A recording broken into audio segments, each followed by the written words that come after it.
इस मुरली को तो बिल्कुल भी एक्सप्लेन करने की वैसे आवश्यकता नहीं है, क्योंकि इतनी ऊंची मुरली है और बिल्कुल सेल्फ एक्सप्लेनेटरी है। अगर ध्यान से सुनेंगे तो अपने आप ही समझ में आ जाएगी। और ये अव्यक्त मुरली है, अर्थात जो अव्यक्त बाप दादा एंजेलिक फादर जो दादी गुलजार के मीडियम से चलाते हैं, वो अव्यक्त मुरली है। ये साकार मुरली नहीं है जो साकार ब्रह्मा बाबा के टाइम पे चलती थी। तो ये फर्स्ट चली थी 6 जनवरी 1979। इस मुरली का टाइटल है सूर्यवंशी और चंद्रवंशी आत्माओं के प्रैक्टिकल जीवन की धारणाओं के चिन्ह। आज बाप दादा वतन में बच्चों की चढ़ती कला के पुरुषार्थ पर रूहान कर रहे थे, जिसमें 2 प्रकार के बच्चे देखे। एक, बाबा कहते फर्स्ट डिवीजन के पुरुषार्थी सूर्यवंशी देवता रूप में, दूसरे सेकंड डिवीजन वाले चंद्रवंशी क्षत्रिय रूप में, वॉरियर्स जो अंत तक भी अपने पुराने संस्कारों से लड़ते रहते हैं, दबाते हैं, सप्रेस करते हैं, या द अदर एक्सट्रीम वो बाहर निकलता रहता है। और सूर्यवंशी न्यूट्रल, कंट्रोल्ड उनके पास भी आता है, पर कैसे वो सल्यूशन परमात्मा की शक्ति से ले लेते हैं। तो वो सारा डिफरेंस बाबा ने इस मुरली में बताया है। दोनों की स्टेज और स्पीड, दोनों में अंतर था। संकल्प दोनों का संपूर्णता की मंजिल पर पहुंचने का ही था, वह अभी भी है, सन और मून दोनों का। लेकिन पहले नंबर अर्थात सूर्यवंशियों के संकल्प और स्वरूप में ज़्यादा अंतर नहीं है। सेकंड नंबर चंद्रवंशियों के संकल्प और स्वरूप में बाबा कहते हैं ज़्यादा फर्क है। संकल्प 100% पावरफुल और स्वरूप कभी 75%, कभी 50%, इतना अंतर है। सूर्यवंशी सदा मास्टर ज्ञान सूर्य अर्थात पावरफुल स्टेज, बीज रूप सीड स्टेज में रहते, अथवा सेकंड स्टेज अव्यक्त फरिश्ते में ज़्यादा समय स्थित रहते। चंद्रवंशी ज्ञान सूर्य समान बीज स्टेज में कम ठहर सकते, लेकिन फरिश्ते स्वरूप में और अनेक प्रकार के माया के विघ्नों से युद्ध कर विजयी बनने की स्टेज में ज़्यादा रहते हैं। कभी बाबा कहते व्यर्थ संकल्प के रूप में, कभी समस्या के रूप में, माया से विजयी बनने की मेहनत में ज़्यादा समय रहते। 1 घंटे की मेहनत से आधा घंटा व 15 मिनट सफलता का अनुभव करते। इसलिए बाबा कहते पुरुषार्थ की मेहनत करते करते कभी थक जाते, कभी चल पड़ते हैं, कभी दौड़ लगाते, कभी दौड़ लगाने वालों को देखकर दौड़ना चाहते, लेकिन दौड़ नहीं सकते। बाप के हर गुण के अनुभव करने में अधूरी स्टेज पर पहुंचते। अर्थात बाप दादा समझाते हैं दादी जी के थ्रू 50-50 अवस्था रहती है। जैसे वर्णन करेंगे, बाप सुख का सागर है, मैं सुख स्वरूप हूँ, लेकिन बाबा कहते सदा सुख की अनुभूति नहीं होगी। संपूर्ण सुख का अनुभव कभी होगा, कभी नहीं होगा। जैसे बाबा कहते हैं जैसे चंद्रमा की कलाएं बढ़ती और घटती रहती हैं, वैसे चंद्रवंशी कभी बहुत उमंग उत्साह में संपूर्ण स्टेज का अनुभव करेंगे और कभी स्वयं को संपूर्णता से बहुत दूर अनुभव करेंगे, और कभी साथ लेने के लिए याद की स्टेज से फरियाद की स्टेज में आ जाएंगे। अब बाबा कहते हैं सूर्यवंशी अर्थात पहली पॉइंट सदा बाप के साथ और सर्व संबंध की अनुभूतियों में लवलीन रहेंगे। दूसरी पॉइंट, सूर्यवंशी चढ़ती और उतरती कला में नहीं आते।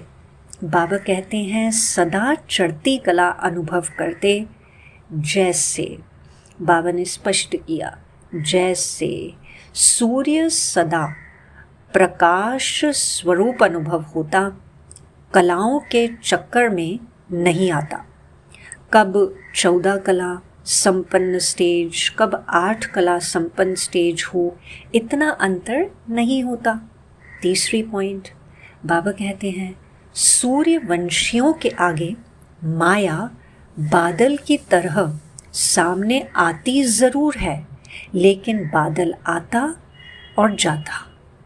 चौथी पॉइंट, सूर्यवंशी अपने स्वरूप को सदा सामने रखते, बादल को देख प्रकाश कम नहीं होता, सदा अपने बाप के गुण से गुणों में साकार रूप में अनुभवी होते, औरों को औरों के आगे भी प्रत्यक्ष होते।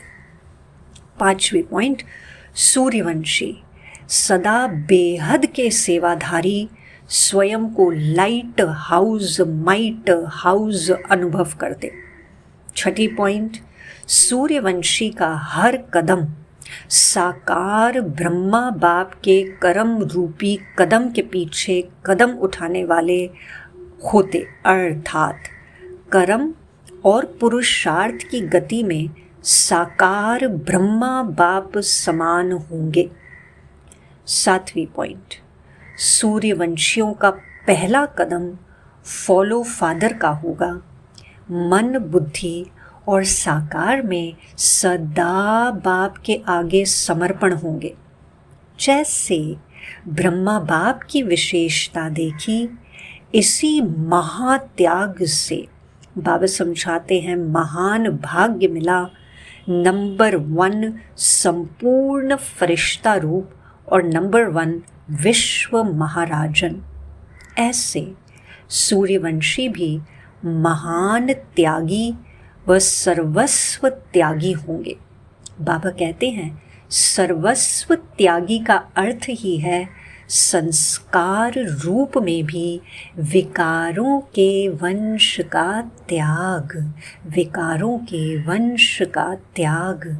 बाबा कह रहे हैं ऐसे सर्वस्व त्यागी फॉलो फादर करने वाले वर्तमान फरिश्ता स्वरूप और भविष्य में नंबर 1 विश्व महाराजन बनते हैं। आठवीं पॉइंट, सूर्यवंशी सदा निश्चय बुद्धि का प्रत्यक्ष स्वरूप, सदा निश्चिंत और सदा स्वयं को कल्प कल्प के निश्चित विजयी अनुभव करेंगे। 9th पॉइंट, सूर्यवंशी सदा विश्व कल्याण की जिम्मेदारी को निभाते हुए जितनी बड़ी जिम्मेदारी उतना ही डबल लाइट रूप होंगे, जितनी बड़ी जिम्मेवारी उतना ही डबल लाइट रूप होंगे। 10वीं पॉइंट, बाबा कहते हैं सूर्यवंशी अपने वृत्ति और वाइब्रेशन की किरणों द्वारा अनेक आत्माओं को स्वस्थ अर्थात स्वस्मृति में स्थित करने का अनुभव कराएंगे। 11वीं पॉइंट, सूर्यवंशी सदा अपने प्राप्त हुए सर्व खजानों का स्वार्थ अर्थात स्व अर्थ नहीं लेकिन सर्व प्रति महादानी और वरदानी होते हैं। 12वीं पॉइंट, प्यारे बाबा कहते सूर्यवंशी की विशेष 2 निशानियां अनुभव होंगी। एक तो सदा निर्वाण स्थिति में स्थित हो वाणी में आना, पहले बॉडी लेस होके फिर बॉडी में आएंगे, ऐसे नहीं बॉडी में ही रहेंगे।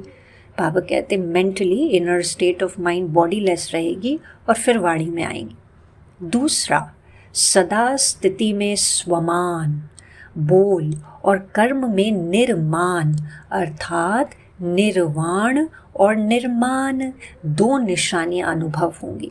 एक है निर्वाण एक है निर्माण, निर्वाण अर्थात बॉडीलेस स्टेट, निर्माण अर्थात humble state of mind, humble consciousness. ऐसे ही अब बाबा कहते हैं चंद्रवंशी की सब बातें कब कैसी और 50-50 होंगी, कब 100 के मणके के समान चमकेगा, कब बाबा कहते अपनी कमज़ोरियों की माला बाप के आगे बार बार सुमिरन करेगा, कभी समर्थ, कभी व्यर्थ, कभी महान, कभी साधारण।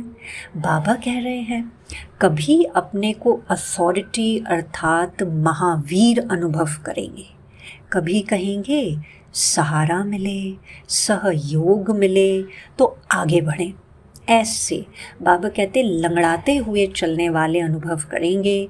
अभी अपने से पूछो कि मैं कहाँ तक पहुँचा हूँ, हे आत्मा तुम कहाँ तक पहुँचे हो। सूर्यवंशी हूँ व चंद्रवंशी की स्टेज को पार कर सूर्यवंशी की बाउंड्री तक पहुँचे हैं, वह चंद्रवंशी में ही है। बाबा समझा रहे हैं बाउंड्री तक पहुँचने वाले कभी सूर्यवंशी की स्टेज में जंप लगाते, कभी चंद्रवंशी में रहते हैं। जैसे वो लोटे का होता है ना, नीचे बेस नहीं होता है तो लुढ़कता रहता है, कभी इधर लुढ़कता है, कभी उधर लुढ़क जाता है। तो ऐसी बाबा समझा रहे हैं बच्चों को, बच्चे ऐसे लोटे नहीं बनना है कि कभी सूर्यवंशी में लुढ़क जाओ, कभी चंद्रवंशी में लुढ़क जाओ। एम सूर्यवंशी का रखना है।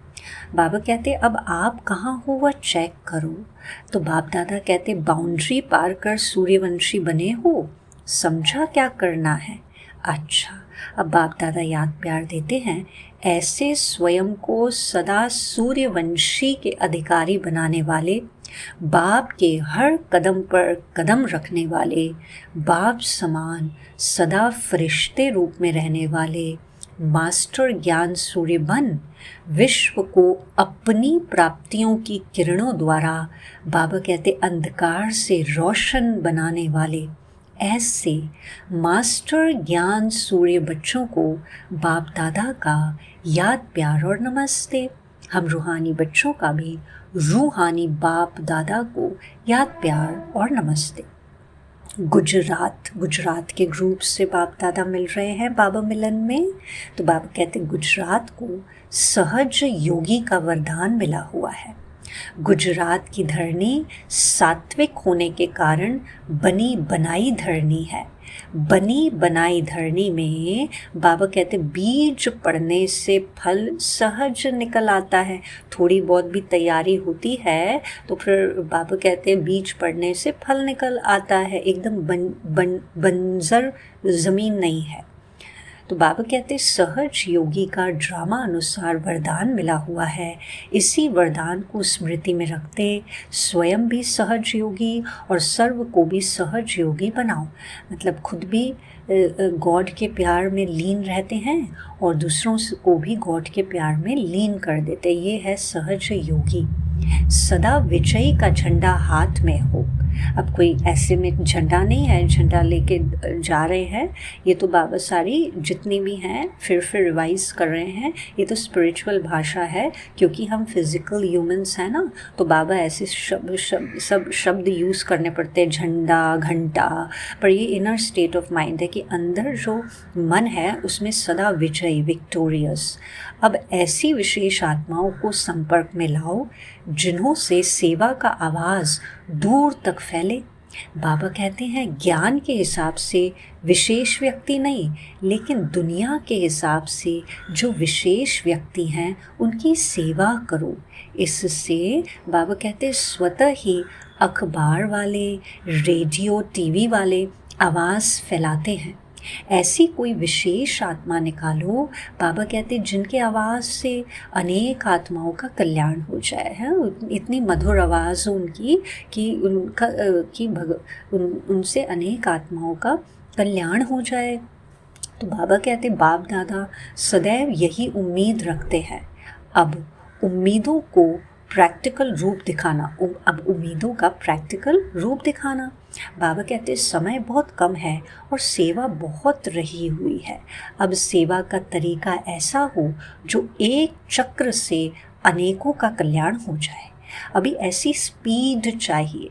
राज्य अधिकारी तो अपना भाग्य लेते रहेंगे, लेकिन बाबा कहते संदेश तो सभी को देते जाओ, जो उल्हाना न रह जाए। उल्हाना का अर्थ होता है कंप्लेन, कि आपने बताया नहीं आपका जीवन इतना अच्छा बन गया था, पर जीवन वैसे अच्छा बना है तो वो प्रैक्टिकल दिखेगा तो सही।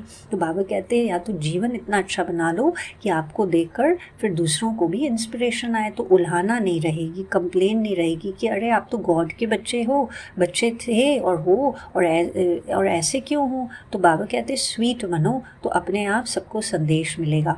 और दो प्रकार के इसमें बाबा ने बताया, एक है राज्य अधिकारी सूर्यवंशी किंग सोल्स, जो कि पुरुषार्थ करेंगे अपने आप को संपूर्ण निर्विकारी बनाने का, और दूसरे हैं जो सिर्फ संदेश लेके खुश हो जाएंगे। हाँ, थोड़ा सा पानी पिला दो बस ठीक है, और कोई कहता है नहीं भोजन भी खिलाओ और पानी भी पिलाओ, दोनों चाहिए हमको। तो ऐसे तो बाबा कहते पार्टियों के साथ मुलाकात। अब पार्टी क्या होता है वो समझ लिया कि जो भी बड़ी बहनें होती हैं, सीनियर्स होते हैं ना जो, तो वो जो अपने जो भी उनके स्टूडेंट उन्होंने बनाए होते हैं मेहनत करके, उनको पार्टी कहते हैं। तो वो स्टूडेंट्स को बाप दादा मिलन में लेके जाते। तो साकार बाबा के टाइम में तो क्या होता था, पार्टी छोटी होती थी, क्योंकि उस समय इतना प्रोपोगेंडा नहीं था ना, ज्ञान का कुछ पता ही नहीं था, तो 5 की 10 की ऐसी होती थी। और अब एक बड़ी बहन जी 250-300 लोगों को भी ले जाते हैं बाबा मिलन में, तो बड़ा घमसान हो जाता है, बहुत सारे कन्फ्यूजन हो जाते हैं, क्योंकि किसी को क्या वीआईपी रूम चाहिए, किसी को क्या चाहिए, कोई टेंट में रह जाते हैं, और फिर बहुत भीड़ भी बहुत, इतनी भीड़ होती है कि क्या बताएं। हाँ, तो बाबा पार्टियों से मिल रहे हैं। उसमें पहली पॉइंट बाबा ने बताई, बीज रूप स्थिति द्वारा सारे विश्व की सेवा। बीज रूप समझते हैं, सीड स्टेज, या आप इंटरनेट पे सर्च कर सकते हो कि आत्मा कैसी है, जो एनर्जी है वो सीड के समान है ना, सटल है, और सुप्रीम सोल तो सुप्रीम सीड है, सटल है। तो जब सीड का सुप्रीम सीड से कनेक्शन हो जाता है ना, और कोई थॉट्स नहीं चलते कि मैं प्योर आत्मा हूँ, मैं ये हूँ, मैं वो हूँ, बस मैं पॉइंट पर लाल एक लाल डार्ट जैसा बोर्ड है, गोल्डन रेड लाइट की दुनिया, उसमें 2 गोल्डन पॉइंट्स हैं, और सुप्रीम गोल्डन पॉइंट से मुझ आत्मा पे रेज आ रही है, बस इतना ही विजुअलाइजेशन होता है, और बाकी सारे थॉट्स साइड हो जाते हैं। वो होती है बीज रूप स्टेज, बीज seed, to be connected with the supreme seed. तो बाबा कहते हैं बीज रूप स्टेज सबसे पावरफुल स्टेज है, उसके बाद सब नंबरवार स्टेज हैं। यह स्टेज लाइट हाउस का कार्य कर दिया है। स्टेज समझ गए ना, इनर स्टेट ऑफ माइंड, ऐसे कोई सच में ऐसे डॉट डॉट नहीं हो जाते हैं, इनर स्टेट ऑफ माइंड। तो बाबा कहते हैं ये जो डॉट स्टेज है ना, सीड स्टेज है। अब देखिए, जैसे कोई भी खाने में कीड़े पड़ जाते हैं तो हम क्या करते हैं, तेज़ सूर्य की रोशनी के नीचे उसको रख देते हैं, तो जो भी उसमें से होगा ना वो निकल जाएगा ऑटोमेटिक। तो ऐसे ही बाबा कहते हैं सोल सीड है। अब उस सीड में क्या है, बहुत कुछ भरा हुआ है, जो भी विकार हैं, तो अब वो कैसे जाएंगे। तो जब हम ज्ञान सूर्य, वो तो फिजिकल सूर्य है, और शिव बाबा कौन है, the sun of knowledge, spiritual sun. तो जब हम उनको याद करते हैं ना, उनकी किरणों के नीचे बैठ जाते हैं। प्रैक्टिकल में ऐसी कोई किरणें और लाइट नहीं आती, इनर स्टेट ऑफ माइंड से विजुअलाइज करते हैं। That's the most powerful stage. बाबा कहते हैं उससे ना आत्मा के सारे जर्म्स खत्म हो जाएंगे, और उसकी निशानी क्या होगी कि आपके संस्कारों में परिवर्तन आएगा, नेचर लाइफस्टाइल में, बिना मेहनत के। हमको कुछ मेहनत नहीं करनी पड़ेगी कि आज क्रोध छोड़ा, कल ईगो छोड़ा, automatically you will see that there is a lot of transformation, and you will also notice that you feel light. कोई हैवीनेस नहीं है मन में, जितने हैवी थे ना बैगेजेस थे हमारे लाइफ। तो ये प्रूव करता है कि आपका योग जो है ना वो सही लग रहा है। फिर उसके बाद बाबा ने कहा नंबर वार है, फिर नंबर वाइज है बाकी मेंटल स्टेट, लाइक फिर आई एम एन एंजल, तो एंजेलिक रूप से फादर ब्रह्मा से वो सेकंड स्टेज है। फिर कॉन्वर्जेशन करना वो सब, but the most powerful stage is Baba says the seed stage. तो बाबा कहते हैं ये स्टेज लाइट हाउस का कार्य करती है, सारे विश्व में लाइट फैलाने के निमित्त बनते हैं। जैसे बीज द्वारा स्वतः ही सारे वृक्ष को पानी मिल जाता है, ऐसे बाबा कहते हैं जब बीज रूप स्टेज पर स्थित रहते हो तो ऑटोमेटिकली विश्व को लाइट का पानी मिलता रहता है। जैसे लाइट हाउस एक स्थान पर होते हुए चारों ओर अपनी लाइट फैलाते हैं, ऐसे लाइट हाउस बन, विश्व कल्याणकारी बन, विश्व तक अपनी लाइट फैलाने के लिए पावरफुल स्टेज चाहिए।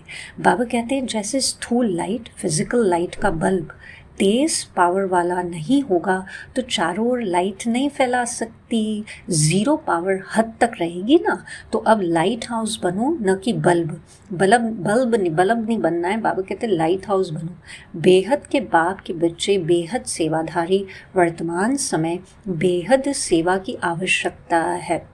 Baba says that in the present time, the children need to do unlimited service, and unlimited service is soul conscious and God conscious stage, and the limited service is body consciousness. So Baba says क्योंकि बेहद विश्व का परिवर्तन है, विश्व परिवर्तन करने के लिए पहले स्वयं का परिवर्तन करो। हर संकल्प में स्मृति रहे कि विश्व का कल्याण हो। दूसरी पॉइंट है पार्टियों से मिलने की, सदा संपन्न आत्माओं की निशानी। Souls who have received all godly attainments, what is the sign? तो बाबा says जो सदा सर्व खजानों से संपन्न होगा वह सदा संतुष्ट होगा। असंतुष्टता का कारण है अप्राप्ति। जो भरपूर आत्माएं हैं वह अन्य आत्माओं को भी दे सकेंगी। अभी मानिए हम भोजन की टेबल पे बैठे हैं, पेट भी भर गया और मन भी भर गया है, तो आप बोलोगे अब आप खाओ, मैं आपको सर्व करती हूँ क्योंकि मेरा हो गया, मेरा मन भी भर गया है। तो ऐसी बाबा कहते हैं souls who have contentment and who have filled themselves with godly powers, now their responsibility is to share these powers and wisdom, God's power with other souls। हाँ, तो बाबा कहते हैं अगर स्वयं में कमी होगी तो औरों को भी दे नहीं सकते।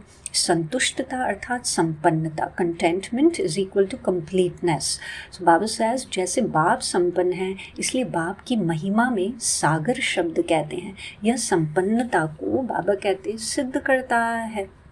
तो बाप समान मास्टर सागर बनो, नदी तो फिर भी सूख जाती है। हाँ, बाबा कहते संपन्न आत्माएं सदा खुशी में नाचती रहेंगी, खुशी के सिवाय और कुछ अंदर आ नहीं सकता। संतुष्ट आत्माएं संपन्न होने के कारण किसी से भी तंग नहीं होंगी। बाबा कहते जैसे पैसे की तंगी आ जाती है ना, तो ऐसे ही बाबा जब हम कहते हैं अभी बहुत टाइट समय चल रहा है, तंगी है, तो ऐसे बाबा कहते हैं कि संतुष्ट आत्मा क्या है, तंग नहीं होगी किसी से भी। संबंध में भी कोई खिट नहीं होगी, अगर होगी भी तो उसका असर नहीं आएगा। ठीक है ना, वो जैसे सर्प को मूर्छित कर देते हैं ना, तो ऐसे होगा। सर्प तो होगा पर उसमें से उसका जहर निकल गया होगा, तो असर नहीं होगा।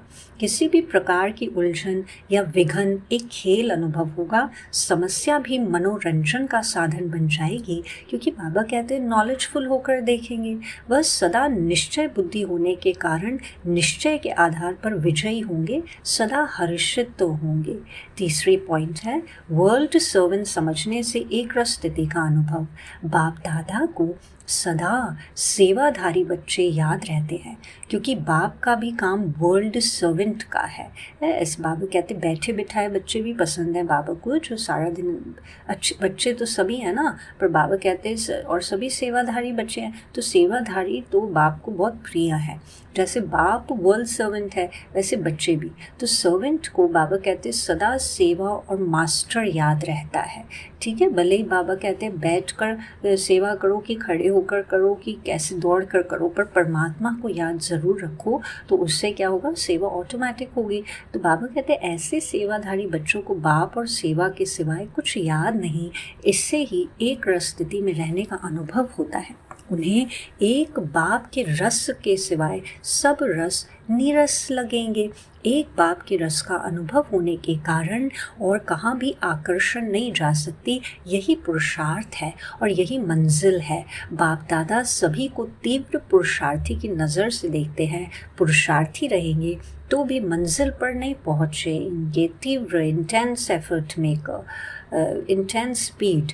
चौथी पॉइंट है बाबा कहते हैं सर्व संबंधों का रस एक बाप से लेने वाले ही नष्ट मोहा है। तो बाबा कहते हैं बाप को सर्व संबंधों से अपना बना लिया है, सिर्फ बाप के संबंध से नहीं, लेकिन सर्व संबंध बाप के साथ हो गए। अपना बनाना अर्थात बाप का खुद बनना। तो गॉड पेरेंट भी है, गॉड गाइड भी हैं, बाप दादा गाइड भी हैं, बाप दादा खुदा दोस्त भी है, बाप दादा सखा भी हैं, सारे संबंध हो सकते हैं उनसे। तो बाबा कहते हैं सर्व संबंध से एक बाप, दूसरा ना कोई। जिसके सर्व संबंध बाप के साथ हो गए उसका विशेष गुण क्या दिखाई देगा? बाबा कहते हैं वह सदा निर्मोही होगा। जब किसी तरफ लगाव अर्थात झुकाव नहीं तो माया से हार हो नहीं सकती।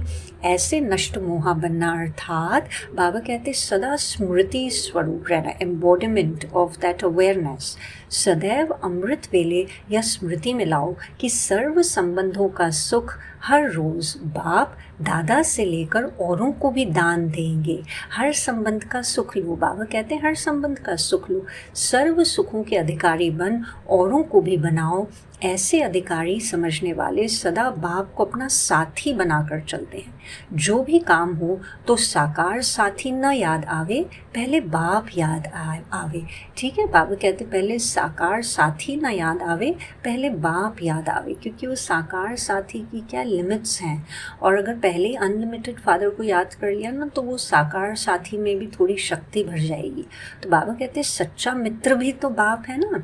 ऐसे सच्चे साथी का साथ लो तो सहज ही सर्व से न्यारा और प्यारा बन जाएगा। वो आत्मा क्या होगी, न्यारी लगेगी और प्यारी भी लगेगी सबको। एक बाप से लगन है तो नष्ट मोहा है। फिर बाबा आगे कहते हैं जो स्नेह में सदा रहने वाली स्नेही आत्माएं हैं, ऐसी स्नेही आत्माओं को बाप दादा भी सदा स्नेह का रिटर्न देते हैं। किस समय देते हैं? बाबा पूछ रहे हैं बच्चे किस समय देते हैं? अमृत वेले विशेष। अमृत वेले सहज वरदान मिलता है। वैसे तो सारा दिन अधिकार है, फिर भी बाबा कहते हैं वो खास समय है।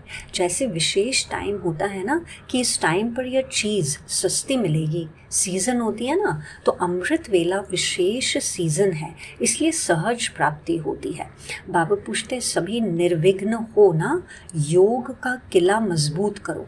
विशेष जब कोई विघ्न कहाँ आते हैं तो जैसे अंतर्राष्ट्रीय योग रखते हो ना, ये एवरी थर्ड संडे क्या होता है, इंटरनेशनल योग डे होता है। योगा नहीं, फिजिकल नहीं, अभी तो समझ लिया ना, ये तो this is mental link with the supreme father.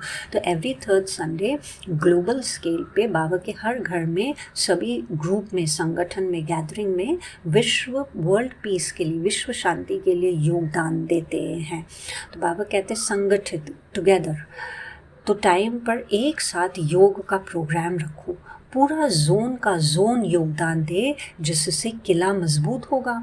कोई कार्य शुरू किया जाता है तो बाबा कहते हैं शुद्धि की विधियां की जाती है ना, तो सर्वश्रेष्ठ आत्माओं का एक ही शुद्ध संकल्प हो, विजयी। यह हो गई शुद्धि द्वारा विधि। चारों ओर एक साथ किला मजबूत करो तो बाबा कहते हैं विजयी हो जाएंगे, एक ही डायरेक्शन में चलेंगे सब साथ में। तो बाबा कहते विक्ट्री गारंटीड है। तो ये थे बाबा के ये 1979 के मधुर महावाक्य, जिसमें बाबा ने सन डायनास्टी और मून डायनास्टी के सोल्स में फ़र्क बताया कि चंद्रवंशी सदा स्ट्रगल करते रहेंगे और सूर्यवंशी भी स्ट्रगल करेंगे, पर उनकी स्ट्रगल लंबे टाइम नहीं रहेगी, आएगी और जाएगी। इसीलिए आप देखिए श्री कृष्ण को हमेशा मुरली के साथ बताया और नाचते गाते बताया हल्का, और श्री राम को कैसा बताया, उनकी लाइफ में बहुत स्ट्रगल बताई है। तो ये कॉन्शियसनेस जो है ना, राम वाली कॉन्शियसनेस, इसमें स्ट्रगल ही स्ट्रगल है, और जो कृष्ण वाली कॉन्शियसनेस है उसमें लाइटनेस और गॉडली जॉय है। फिर बाबा ने सूर्यवंशियों की एक इम्पॉर्टेंट क्वालिटी क्या बताई, that they will remain in the seed stage and then angelic stage also. तो सीड स्टेज बाबा कहते हैं मोस्ट पावरफुल है, जिससे सोल, जैसे आप समझ लीजिए ना, सोल कोई चीज़ है और उसमें बहुत सारी गंदगी आ गई है, ठीक है, एक राउंड डायमंड है या जो भी है राउंड चीज़ है, उसमें बहुत सारी डस्ट आ गई है, डार्क स्पॉट्स आ गए। अब जैसे उसको सुप्रीम लाइट के नीचे रखा, उसकी शैडो के नीचे रखा और उसकी लाइट ड्रॉ करते रहे मन से, शिव बाबा की लाइट ड्रॉ करते रहे, तो फिर क्या होगा, वो डायमंड चमकदार बन जाएगा, उसके सारे जो वाइजेस हैं वो मर्ज हो जाएंगे। ऐसे बाहर हवे में नहीं उड़ जाएंगे, वो कॉन्शियसनेस में मर्ज हो जाते हैं। जैसे मर्ज इमर्ज का खेल होता है। जैसे आप देखिए किचन होता है ना, किचन में मसाले होते हैं तो कुछ मसाले पीछे होते हैं, कुछ आगे होते हैं। जब हमें ज़रूरत होती है तो वो पीछे वालों को आगे कर देते हैं और आगे वालों को पीछे कर देते हैं। ऐसे ही बाबा कहते हैं संस्कारों का है कि जैसे ही हम शिव बाबा को याद करते हैं ना, वो गलत वाले जो संस्कार हैं वो मर्ज हो जाते हैं, डोमिनेंट हो जाते हैं, और जो हमारे ओरिजिनल दिव्यता के संस्कार हैं वो एक्टिव हो जाते हैं। और once they get activated then they are reflected in our practical life, in our practical actions. तो ये बाबा ने बताया। और फिर बाबा ने क्या कहा, बच्चे योग करो, बाबा को बड़े प्यार से याद करो, रूह रिहान करो। कोई भी प्रॉब्लम आती है तो पहले बाबा को सामने रखो, बाप और दादा को, फिर साकारी मनुष्य को याद करोगे तो आपका काम बहुत अच्छा और वंडरफुल हो जाएगा। ओके, ओम शांति।